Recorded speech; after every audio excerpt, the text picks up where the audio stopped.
Diana Sifuna, founder, Diversity with Diana.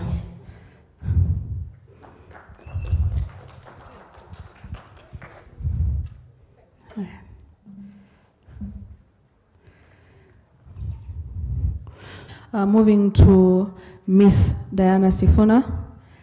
What are some of these gender dynamics that are affecting young people on a daily basis and mostly in the employment sector that really perhaps prevents them from achieving or even just propelling their dreams in their respective areas?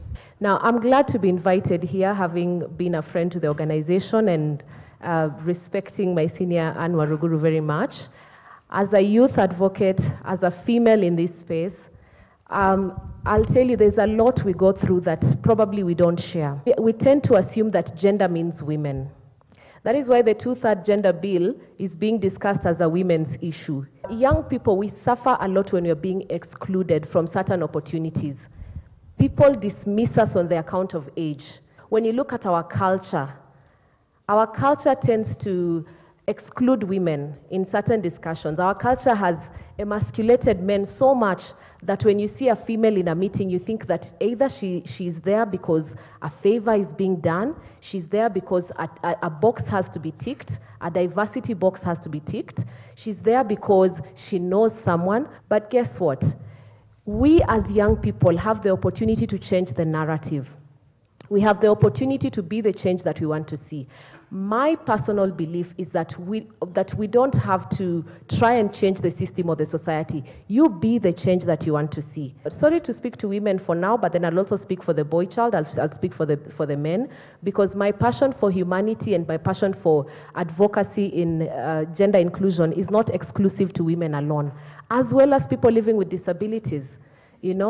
What about them? When you see someone living with a physical disability, why would you think that they're incapacitated and in no way can they be a leader in your organization? It is not until the other day in 2010 when the new constitution was promulgated that we actually saw the active inclusion of people living with disabilities. It is the reason why I got to the humanitarian space. It's the reason why I started my podcast called Diversity with Diana. And there, initially, I tended to come off as an angry youth, because every time I would speak about matters, when he's talking about teenage pregnancies, if you look at my podcast, and on that session, I wasn't even smiling. I was very angry. Why was I angry? When I watched the news like you all did, and I saw the numbers of 5,000 or 4,000 they are contesting, is it 3,000, of the teenage mothers in Machakos County, I decided, let me call my own home county, let me talk to the gender officer there and find out, in Bungoma County, how many teenage mothers do we have? Can you imagine? It was even much more than what was being contested in the news for Machakos County and the other eastern regions. In Bungoma County alone, from the ages of 10 to 13, who are now not even teenage mothers, if you count the children that are pregnant between the age of 10 to 13, and now you come to 13 to 19, wholesome, from January to July, I think I spoke to her in July, there were 5,000 cases. Honestly, you want to tell me that in the society we want to say that there is equality for gender, there is gender equality?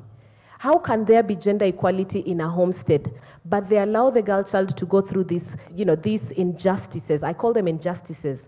When you find a 13-year-old giving birth to triplets, and I'm not talking about fallacies, you guys, I'm talking about reality, and reality of 2020, that we still have a long way to go. I'm encouraged to even see a panel full of women here. Yes, we are making steps. We are seeing the changes that we need to see. But these conversations need to continue. When you go back to your home counties, all these things seem so lovely, but let's humanize all these things. When you go back home, you have that brother who is always in the last quarter. And now you've just regarded him as a bottom performer. You don't encourage him. You are not empowering that person. You're actually discriminating against them based on mental ability. When I say I'm a diversity advocate, I talk about age, gender, culture, religious backgrounds, marital status. When you see a single woman who is a certain age, why would you as a society, and guys, I'm saying this to just provoke you, and I'm hoping I'm speaking to young people, to provoke your thought process that if you have ever even judged that single mother with 5 children, just stop it. We as young people have the opportunity to change our mindset. We have to be the change we want to see in society. And I'm glad the panel is talking about gender, but I just felt moved to also talk about all the other areas in society where we like to discriminate against people. And it's very important that we not do that, and especially we as young people. Come on, we have to be the change we want to see. We are in a world where we don't have to have an encyclopedia to learn about things. You just get your tablet, you Google something, and instantly you know how to do something. How many of us are taking advantage of the digital revolution, the fourth industrialization? You are. Perfect. How many of us are doing that? We should all be having our hands up there. Why I say this is because the creative economy is massive. I Googled online, what can I do with the knowledge that I have? Friends. There's a whole list of things that we can do, and none of them is anything that you can do singly. You mustn't only think that because you're a trained marketer, then you need to look for a marketing and sales job, and that's it. You can be a part-time marketer, you can invest in a small kiosk, you can be a blogger online, you can have many, many things, and that's how I came up with the Diversity with Diana podcast. I Googled in Kenya, there's no podcast talking about diversity specifically in Kenya. And while at that, I had a lot of people coming back to me to ask me, why are you talking about diversity? You just want to see women in certain spaces. You want to see youth in certain spaces. They didn't understand the whole concept of inclusion in diversity. They didn't understand the concept of meritocracy. I know one speaker here alluded to meritocracy. When we say that women are being included in space or the creative economy, we're not talking about having just equality of the different representation of genders and whatnot. We're actually talking about having merit-based appointments, merit-based inclusion. Such kind of innovation and creativity awareness, when I spoke to that Indian doctor, and he's also a researcher, he actually told me, yeah, I checked online and I wondered. I actually thought I thought I'm crazy. I thought I've just thought about something that someone else in the world had thought about it. But guess what? Nobody in the world had thought about it. He spent 5 years trying to find out whether someone has this invention before. And now he's in the process of patenting it. And there's so many possibilities under the sun. When I tell you that Google and such optimization tools that are digitally enabled are so good.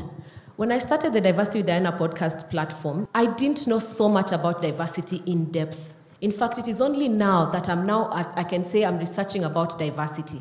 And again, being someone who loves to go back home to see how I can improve either the knowledge back home or improve the region, I decided to do my research on workforce diversity practices in Bungoma County government. I tell you guys, it is interesting. They may not understand it as workforce diversity. In fact, when I say diversity, just understand diversity as being a word that means differences. It means differences. The way we have these flowers and, some of them are yellow, some of them are red, and some of them are white. That is diverse. That is the differences.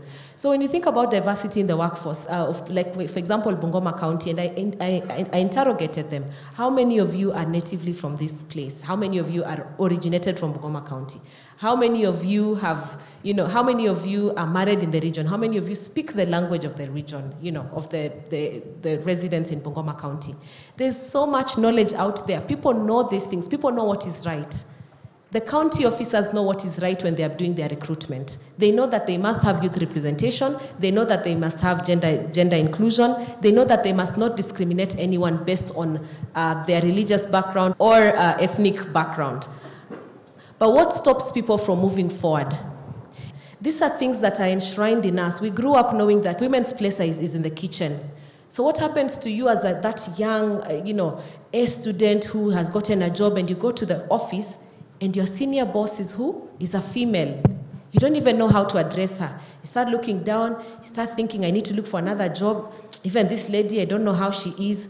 And guys, guess what? Let me tell you, be compassionate as people, respectful and compassionate to every single person who even looks remotely different from you. Be compassionate towards everybody and respect everyone by the account of them being human beings. That human dignity element is not reserved for your senior people or the people from your family. It is reserved for every single living being around you. Be very respectful. You see, We have to be the change that we want to see. We have to walk the talk. We can't be talking about one thing and then doing another thing. You can't be here as educated folks, listening to all these lovely conversations, having been given access to come and pick on our brains on certain matters. Focus, people. We do not have time to waste. This world is so beautiful. We need to respect each other, have dignity for every single human being, no matter whether they're different from you or not different from you. The more you learn doesn't mean that you despise anyone who knows less than you do. They may have wisdom and knowledge that you may not know. Learning is continuous. It is a continuous process. And I'm not in the habit of quoting other people. I hope to be quoted myself. But I know that somebody who was quotable said that they're 81 years old and they're still learning.